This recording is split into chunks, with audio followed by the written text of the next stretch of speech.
Well, welcome back to Grit Daily Startup Show. Fantastic podcast guest we have with us. If you're looking and watching and a familiar reader for us at Grit Daily, you'll notice this is Jordan French. Yes, I'm back out from the forests of media, and your special host today. Ken Rosenfeld is with us. Super excited. He's had a busy day. He's a litigator. For all you startup enthusiasts out there, we'll unpack quite a bit of what he's up to and touch, I think, extensively on mental health. That's been a big part of our coverage universe, Ken. So we'll dovetail that into this conversation. But just to lay a bit of foundation on you, since not everyone's going to know your name, at least as a household name yet, kind of 30-year overnight success, as I call these. You've been at it, at your practice for a long time, and a lot of wins on the way. But if you could just, in really plain English, just share, what you do. I'm a criminal defense attorney. We have 4 offices. I also do a lot of TV work, and I've been a guest on a major television station for over 600 appearances that was syndicated. So we do media, we do law, but my main focus is I am the managing partner of Rosenfeld and Saria for our criminal defense firm, and we have 4 offices around the state. And I take on very serious cases and superstars, NFL players, celebrities, multi-billionaires. We represent them all. Yeah, and structurally in your role, you're practicing as a litigator, but also running a business essentially. Is Right. that right? Right. It's a very interesting dichotomy between the two, having to get the work and then do the work and manage the work and do the administrative part. Obviously, I've got a team that helps me here, but managing a law firm under any circumstances, I don't envy anybody that has to do that. It's a lot of work, especially with regulations in California. It's not an easy job. That could be a whole nother podcast episode itself, or probably a series on regulation and specifically just in California. But I think that a lot of inquiring minds when they hear how businesses market, and you mentioned TV, you've been on maybe countless at this point sort of episodes as sort of a pundit or an expert you get called in. Just to share, like, why do that? Well, I enjoy it, and I also like the opportunity of being able to talk about different events that are happening, but it also helps promote the law firm. But you won't have anything to promote if you didn't win. Everything about my job in the world of law, you never see billboards of people that say, I just lost the biggest case, or I lost $50 million of a settlement. And you know why you don't see that? You know what you do see? Every time you drive down LA or Sacramento, you see huge billboards about $47 million settlement won by my firm, $30 million won by this firm. Why? People like winners. And no one's going to hire a lawyer that doesn't have confidence and that loses, especially in criminal defense, because as great as it may be to get $47 million, I assure you that if somebody were to say to you, you can have $47 million or spend 20 years in a California prison, they're not going to take the 20 years in a California prison. So what we do is we handle the highest stakes of cases. We have everything from misdemeanors to death penalty on our caseload. And the stakes are substantial. The freedom and people's liberty is a substantial stake. Yeah, certainly. I mean, a lot of our audience, from startups to scale-ups, especially when they're funded, they get into all sorts of entanglements. A lot of it's personal, a lot of it's intellectual property. Some of that you've touched on. It ranges the whole gamut, tax law and so on. And I think this maybe echoes everyone's thinking who's listening, and that is a good attorney is certainly worth his weight in gold. But you teed up the question, because I have to ask, what does a good win rate look like? Everyone would want to know this. What does that mean in this context? Well, in the context of criminal defense, you have to really define the word of what do you mean by a win.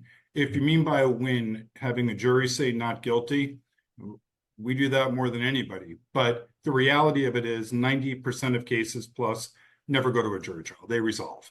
And sometimes a win, instead of your client looking at going to prison, if your client's able to get mental health diversion or counseling or help or day-for-day credit in an AA program, then you've won. So I think that there's probably going to be a truncated definition at times of what winning is, and perhaps sometimes a vague definition. But for us, when our client comes into the office, what are their circumstances? What is their liability? And if we're able to substantially work on those two things and reduce their liability or get them into a program and help, that's a win. We've won, and we win more than anybody else. And So diving in a little further, just because the granularity I think is both interesting and somewhat important. It sounds like it's a relative question and a relative answer. Maybe starts with expectations, Ken, and performing those is really what that would amounts to. Is that a good way to restate this? it's a great way to restate it. But I also think that smart lawyers, they keep up with the law. And I know that sounds fundamental or elementary, but believe me, it's really not. And knowing what the new changes in the law are and how they can benefit your client is significant to be able to get somebody help. We've had a case here within the last couple of months of a client that he was on a school board. He was an elected official at one time. He had an episode with mental health breakdown. He shot a gun in the air. One of the pellets hit a police officer. He was charged with attempted murder of a police officer. That's life in prison without parole in the state of California. And we got him into a mental health program instead of ever doing a day in custody. So is that a win? Of course it's a win. Now, the police officer, of course, it's a dangerous job, but they sign up for something like this. So you have to, if you're taking a look at it from a global perspective, you have to, my job is to focus on my client and win for my client. And the word win has different definitions depending on circumstances. And if you change the circumstances, then I have to change what the definition would be. Now, does that mean we don't go to jury trials and win? We do. But it's not what happens every day. That's more TV. The reality of it is the overwhelming majority of cases are negotiated. Yeah, and I think our audience is pretty familiar with that. Mediations and arbitrations, clauses are not everything out there more or less seems to settle. At least once a certain pain threshold is met, it does seem most businesses want to put things behind them. At least from what we've seen and heard from our audience. You brought up the mental health conversation a few times, and we see it from a few different angles. It's definitely entered the conversation more broadly as a social narrative the last few decades, and it frankly seems like something that has some background and grounding first in law, quite frankly. In some ways, and I'll editorialize a little bit here, and please check me on it, Ken. But almost to an extent, where for a while it felt overplayed from a legal standpoint. I think it's a fair opinion, and I'll leave it as an opinion. To say that I've heard. The other angle, though, is very relative and near and dear to our own audience. And a lot of people don't speak about it, but struggle still with their own mental health issues. It's how we partly open this conversation. In some ways, you have, at least two jobs. We don't even know what the other ones are, but at a minimum, you're running a business and also certainly practicing law as a litigator for full time. And to win is not necessarily the easiest feat. You have to put in the hard work, certainly to get there. But what is that relationship? And let's start with this as a question. What is that relationship between sort of like your everyday, managerial impact, taking care of your own mental health, and how you see that play into the court cases that you deal with, and perhaps certain defenses that you might be able to assert? I think there was an expression a friend of mine once said, something to the effect of, "This is what I do. It's not necessarily who I am." When I come through the doors, when I park my car, I am in managing partner attorney mode. But I have downtime too. I have things that I do that are personal stress relief, working out in the gym. I'm a scuba diver. So I think you have to have outside pursuits or things that unplug you from the office and from work. It's much harder today with cell phones and instant connections and emails and text messages. You never really could get away, but I think it's important to succeed in this business, like an emergency room doctor. She needs downtime too. She needs to be able to have a book club or go to the gym or whatever she needs to do, because you want her as sharp as she can be when it's your emergency. And the way I look at it in this office, I need to be as sharp as I can be. I need to give my best. I need to give 100% or more every single day. I don't take days off when I'm in the office. We deal with people's lives. Like I said, we have a death penalty case and we have misdemeanor cases, but to everybody, that's their most important case. And I understand that and I respect that even if somebody is looking at 20 days of work project, to that person, that's could be as devastating to somebody going to prison for X amount of years. And if you come into this office, there's a bond of trust. If we take your case and you're our client, you trust me, and I'm not going to let you down. It sounds like every day for you, at least, the stakes couldn't be higher. I mean, most of us out here running, some other sort of business agency or otherwise, um, perhaps the most cataclysmic might be a letter from a 3 or 4 letter agency, if you will. Life or death, though, isn't necessarily, on the table, and it really, you know, illustrates some of the extremes. Have you picked up some additional perspective, perhaps from managing a caseload like that you've been able to apply to your own life and maybe reflect on, hey, there's some little nugget of truth there, or some interesting, thing that I can bring that perhaps other people don't have an opportunity to see. Well, I think as you stay in any field and you have the years of experience, you realize what are the emergencies and what aren't emergencies. I constantly am telling my younger attorneys that work in the firm that nobody's getting executed tonight. Whatever is going on can be fixed. Breathe. It never approach a situation from a position of panic or a position of uncertainty. Your client will feel that, they will understand that. And if you just take a step back and realize that even the tightest of knots can be unwound. Again, if somebody's getting executed tonight, that hasn't happened in California in 20 years. Nobody's getting executed tonight. It's fixable, in my opinion. And I really do approach everything that way. I think every case can be won. I think every problem has a solution. And I think that the calmest person and the hardest working person in the room, they generally win. So I think probably my answer may have been different 10 years ago. And even though I've got a young face, I've been around a little bit too. Panic is not a quality anybody wants in an attorney. Excitability is not a quality anybody wants in an attorney. You look at your attorney as that's going to be the captain of your ship, and she better be steady. And if she's not, then you have the wrong attorney. And I think it's very important that in this industry that we reflect the understanding and empathy of what our clients are going through, but also know what our job is. So we have many different lawyers in this firm. My partner, Alan Sawyer, one of us is the attorney that is going to talk to you about your hopes and dreams and give you a hug. That's not me. I'm going to get a job done. And that's get out. My position on it is get out of my way and let me do my job. So I think it really does take a mix of personalities, because if somebody calls the firm and wants to talk to the nice lawyer, I know who they're not looking for, and I'm okay with that. But if you want the lawyer that's going to get it done, I'm the right person. It sounds like your team's able to perhaps, balance itself, and apply maybe some mental fortitude or certain tools at their disposal, his or her disposal, at certain times. Just to drill down on that though a little bit more, it does sound like you have an exercise just to sort of restate all this, because it's so important, right? We all get really emotional. I mean, I think I'll admit to it. I think I heard you admit to that too, right? I mean, it's more of it's going to happen.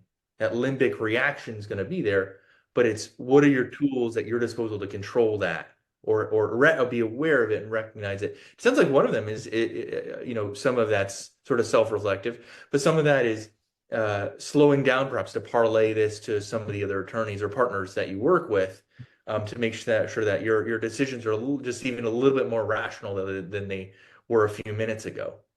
Well, I think Harvey Specter said, I'm against having emotions, not using them. So I think that being reflective of understanding circumstances and the projection of strength is why people hire lawyers. Certainly appreciate a good Suits reference too. So I think that that's an important aspect of understanding your job. It's not as simple as just I'm retaining an attorney. Somebody's putting their trust and their faith into you.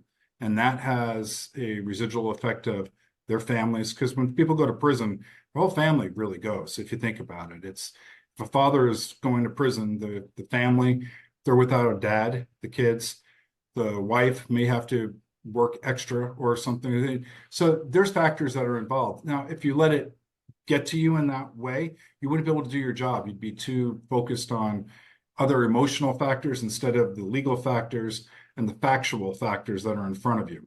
I think I've done a pretty good job, and it didn't happen overnight, of being able to separate it and understand the dichotomy of being a human being, but also being a lawyer. And sometimes they're two very different things. Yeah, certainly, certainly. And being a business person too, you've Right. got a few hats. And so within that lens, because a lot of our audience is interested in that sort of thing, there are a lot of parallels at the end of the day. And a law firm is an agency, maybe stylistically, right? It's a service business.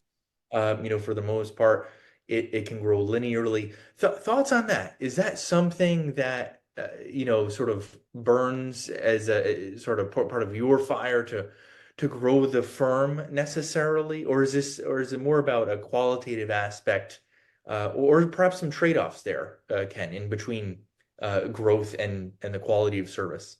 Well, I think there's an organic element to it, like Field of Dreams kind of element. If you build it, they will come. I didn't go into this saying that I want to have multiple offices around the state and a large staff and huge overhead. I started out in a little tiny office on T Street in Sacramento where my rent and phone and parking space was $200 a month. That's how I started my practice. And, that was a long time ago, but I do promise you, when I do drive down the road, if I'm near T Street, I drive by that office, I drive by that parking lot, sometimes just park there and just think. But as far as projections, I think if you go into law and if you're going, especially criminal defense, and you're going in it to make money and to be a big shot, you're going to fail miserably. It's a very competitive business. There's a lot of criminal defense lawyers. I think there's over 300,000 licensed attorneys right now in the state of California. So if you go in it because you are genuine and you want to fight and you like the underdog, because criminal defense is always the underdog. The prosecution holds all the cards, so they think. When this thing first starts up, they can decide whether to dismiss a case or go forward with a case or resolve a case. But if you have that mindset that you cede control or that you're secondary or subservient to a different entity, you'll never make it in this business. Not a chance.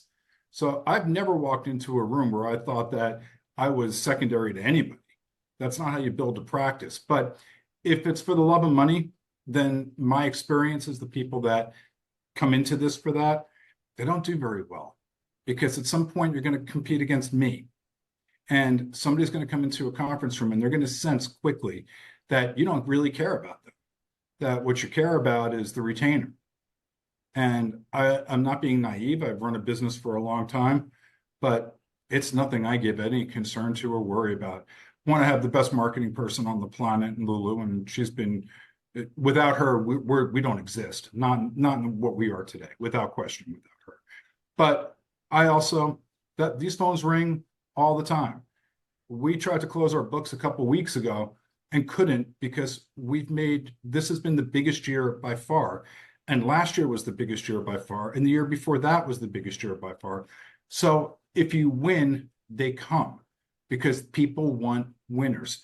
When people go on and look at my advertising and look at the fact that I've won the biggest case in California history, there's only one person that can say that. And it's me. And people want that. But if you're not genuine, and if you do have this kind of unctuous aura that it's about money, my experience is clients run. I talk about money one time with clients, and that's it. Once I set the retainer, it's the last we ever discuss money. I have an office manager. I've got personnel for that. That's not my job. My job is to win your case. The money is necessary because we all have bills, but you didn't hire me so that I can have another house or that I can have a car or what. You hired me because your world's on fire and you need to put out.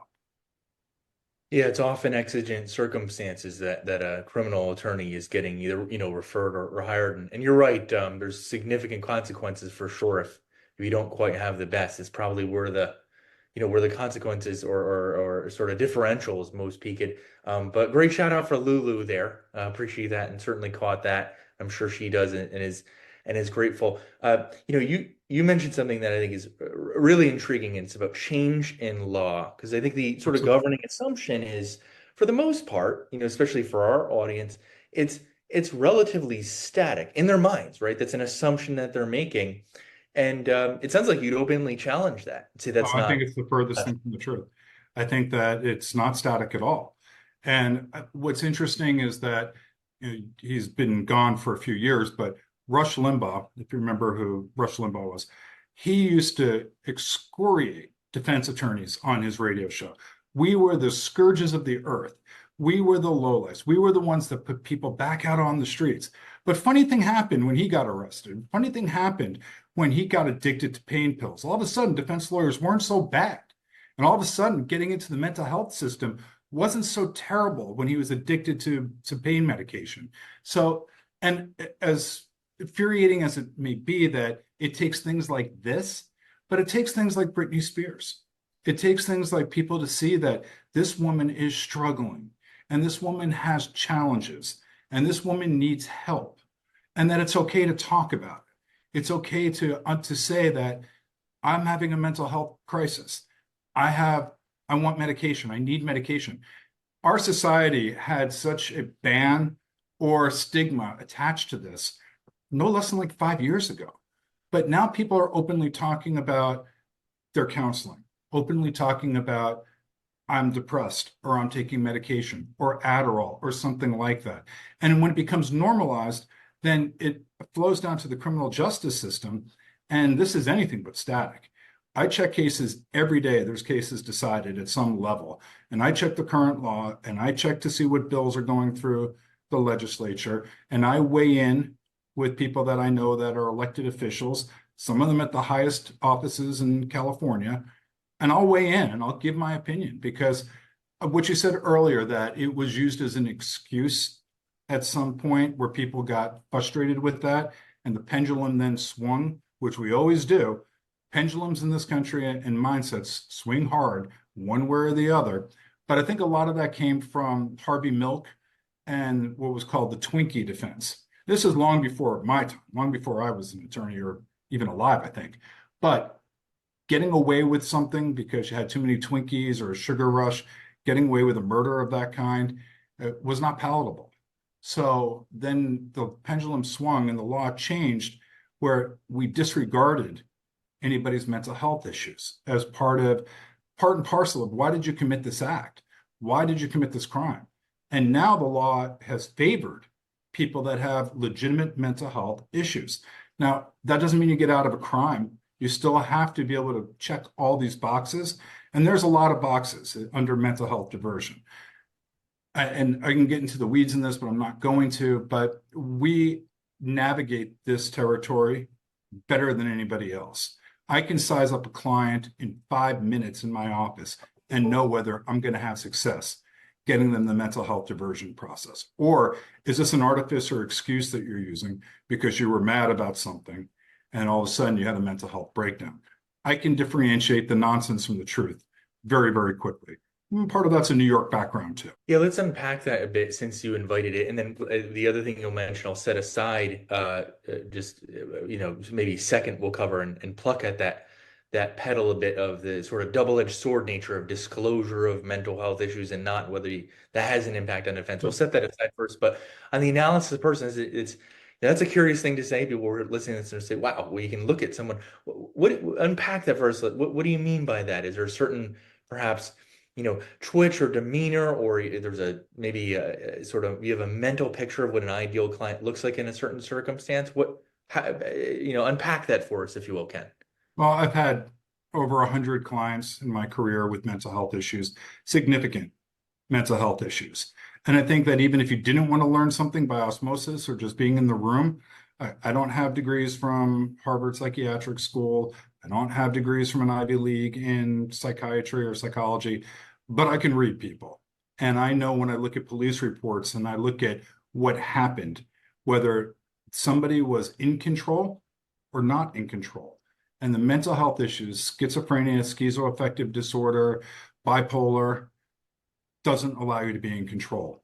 We can get in deep into a discussion of the brain, the limbic system, and the frontal area of the brain, and what controls judgment, synapses, and whether a healthy brain is working. Or we have a lot of our clients, a lot of them, we get brain scans done, and you can actually see shading and coning on a brain when a brain scan is done. If somebody has schizophrenia or schizoaffective disorder, there is absolute issues that you can see that are going to be on the occipital, on the frontal, and you can look at it. And as an attorney, I've seen this so many times. Like somebody who's a personal injury lawyer, if they get a set of x-rays, they don't need to call a doctor.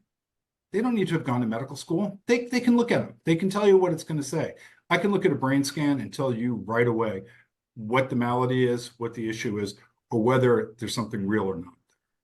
And because I've done it for so long and I'm fascinated by it, I love my work. I love what I do. And I strive every day to come in here and do better and win more. Yeah, and when you mention, things like brain scans, I mean, ultimately they're tools. They're MRIs. I assume that's what you're referring to specifically, or maybe other, CAT scans and so on. Yeah, They've been around kind of almost, maybe not forever, but for decades. Is that a relatively recent and novel use of those in court, or has that also been around as an application, Ken, for a while? well, it's not an ego stroke, but we're the only law firm that I know that does this routinely, that can walk into court with brain scans and sit down with a DA and a judge and explain to them, what are you looking at? What are you seeing? And I'm not blowing smoke up you. My expert, who is a doctor, a medical doctor from an Ivy League school, that she works for the Amen Clinic. This is where I got these scans from. She's going to tell you the same thing I'm going to tell you. This person has schizophrenia. And that means they're not in control at times. That means sometimes their body and their mind attacks them with things that are not real. And that's what happened here. So I think it's using the tools at your disposal. And I don't think anybody gets to where I am by accident. I don't think you get to be the biggest criminal defense firm. I don't think you get to win the biggest case. I don't think you get to have a large practice. And I don't think you get to win unless you put the work into it. And none of this has been accidental. None of it. Put the work into it. Now, can I do better? Every day I think I can. And that's what I come in here and to do. But as far as using available science and technology, and it's sort of a funny contrast because I'm saying this in one sense, but in the other sense, I've never asked Siri anything. I like to look things up myself. I don't need Siri to tell me anything. AI has become a substantial factor in law, and it is, quote, the next big thing. I've never used it, and I have no intent to use ChatGPT. I write my own briefs. I like to read the case law. I don't want to trust that a machine is going to be able to make an analysis of something. But as far as law is concerned, AI is completely changing this industry. It's going to probably take 25 to 30% of the workforce out, because why would you want to pay a paralegal when you can just talk into or put into a machine, get me a brief on this arcane subject or this arcane area. Now, I get that probably shows that I'm a little too intractable, but as far as I'm concerned, when you go into court, at some point you have to relate, and AI is not going to help you do that. In fact, it's going to be a detriment to doing it, because no jury is going to want to hear your opening argument done by AI or written by ChatGPT.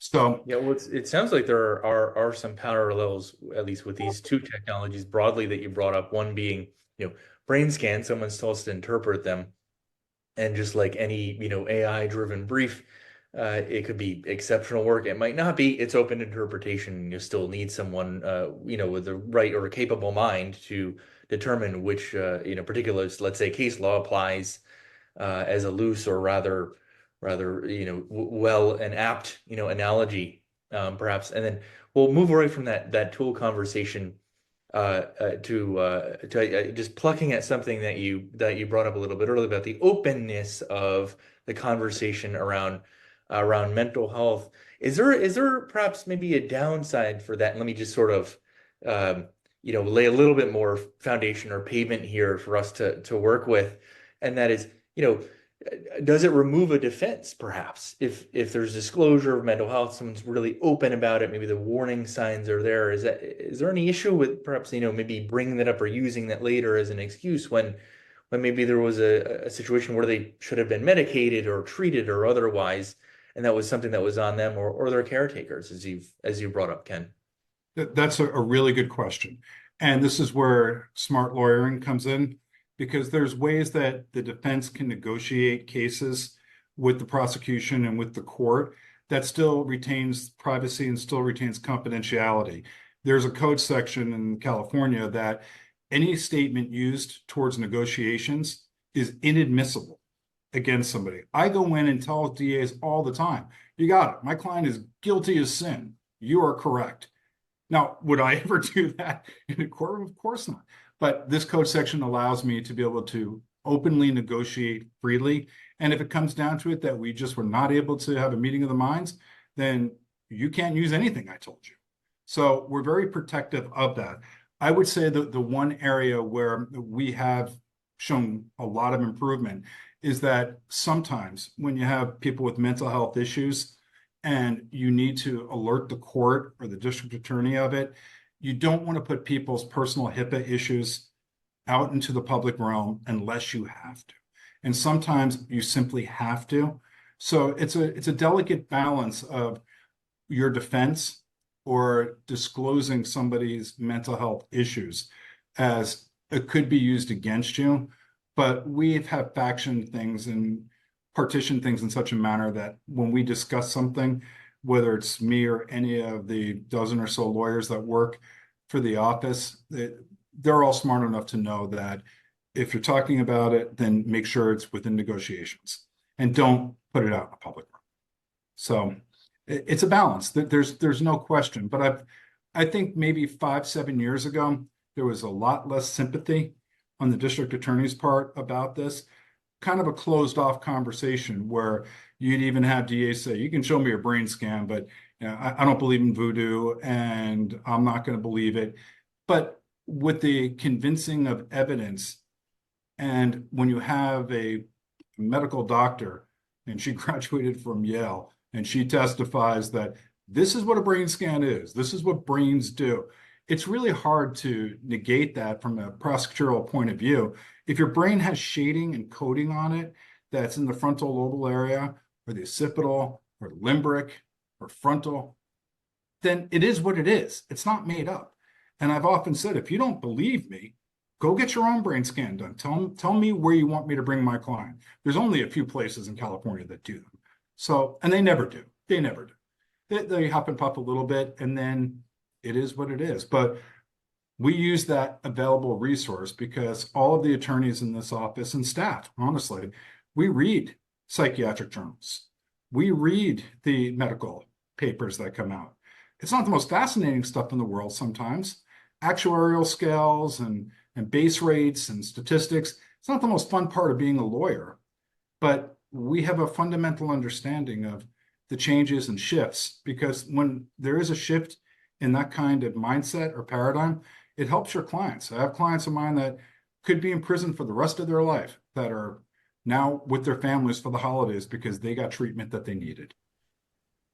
Yeah, and I'm gonna have to use that line, Ken. Anyone huffs and puffs at me, I'll offer a complimentary brain scan at Amen Clinics. I'll get your referral for that, and see if I can get anyone to actually follow through. That's a one I'll legitimately borrow. They're Um, great people, and they're really good people. And like anything else, it's when defense attorneys do something, sometimes it doesn't turn out the way you want it to, whether it's a polygraph or a brain scan, or sometimes it doesn't turn out the way that your client wants it to. That's how it is. That's what facts are. And the good thing about the defense is that if it doesn't help me, it never happened. I don't have to disclose anything. Defense attorneys, that's our job, is to keep confidentiality. So the way I look at it is that there is no downside for me getting somebody a brain scan. Because if it turns out that your brain is healthy, normal, and that this is not going to be a defense, then you just discard it as if it never happened. yeah, certainly a lot of power in knowing what's good and also maybe knowing what's not going to be helpful. fewer curveballs and fewer surprises.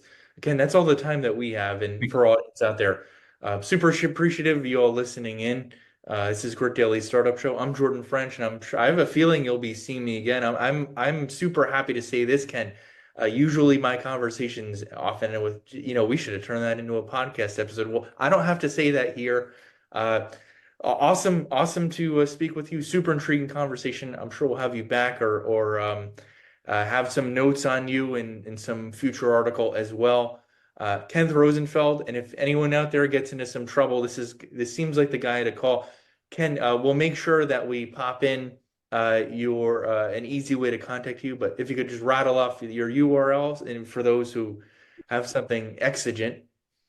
Sure. We're the rosenfeldlawfirm.com, and our phone number, our main number in Sacramento is 916-447-2070.